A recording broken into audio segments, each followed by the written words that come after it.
الف پروقار، تمکنت والا، جھکنے والا نہیں، بالکل سیدھا کھڑا، متکبر. اسی لیے تو لفظ اللہ کا پہلا حرف الف ہے. المتکبر، اللہ سبحانہ و تعالیٰ کی صفت، پہلا حرف الف. متکبر صرف اللہ ہی کے ساتھ سوٹ کرتا ہے. جب ہم حرف شین کو بولتے ہیں تو ہماری آواز پھیلتی ہے، جیسے شمس، سورج کی روشنی پھیلتی ہے. شجر، درخت کی ٹہنیاں پھیلتی ہیں. شیطان، شر پھیلاتا ہے. شر برائی کو کہتے ہیں اور برائی پھیلتی ہے، وغیرہ وغیرہ. اسلام میں مرد اور عورت کے حقوق برابر ہیں، لیکن مرد کا ایک درجہ بلند ہے. وہ ایسے کہ اللہ سبحانہ و تعالیٰ نے سب سے پہلے حضرت آدم علیہ السلام کی تخلیق فرمائی اور بعد میں حضرت حوا سلام علیہا کی.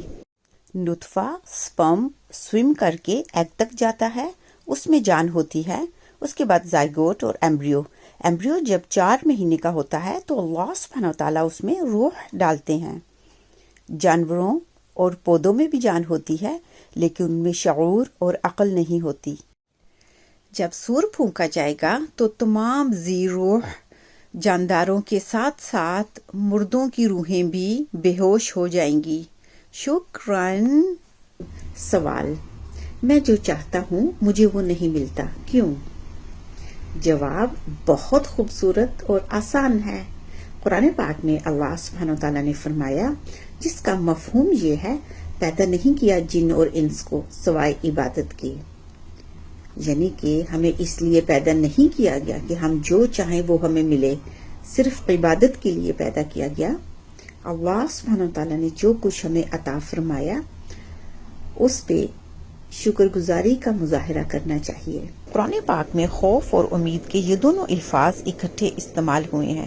رسول اللہ صلی اللہ علیہ وآلہ وسلم کی حدیث مبارکہ ہے، مومن خوف اور امید کے درمیان میں رہتا ہے. خوف کیا ہے؟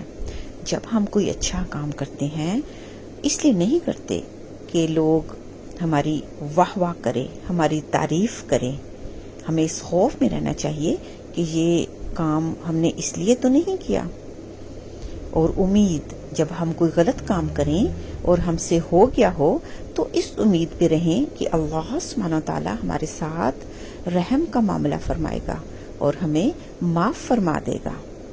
شکراً. بات زور سے اور اونچی آواز سے مت کریں، بات آہستہ نارمل انداز سے اور دلیل کے ساتھ کریں. خوش نصیب کون ہے؟ خوش نصیب وہ ہے جو اپنے نصیب پہ خوش ہے. کیا جنت میں رات ہوگی؟ جنت میں ہیرے جواہرات اور موتیوں کی اتنی چمک دمک ہے کہ پوری جنت روشنیوں کا سمندر ہوگی.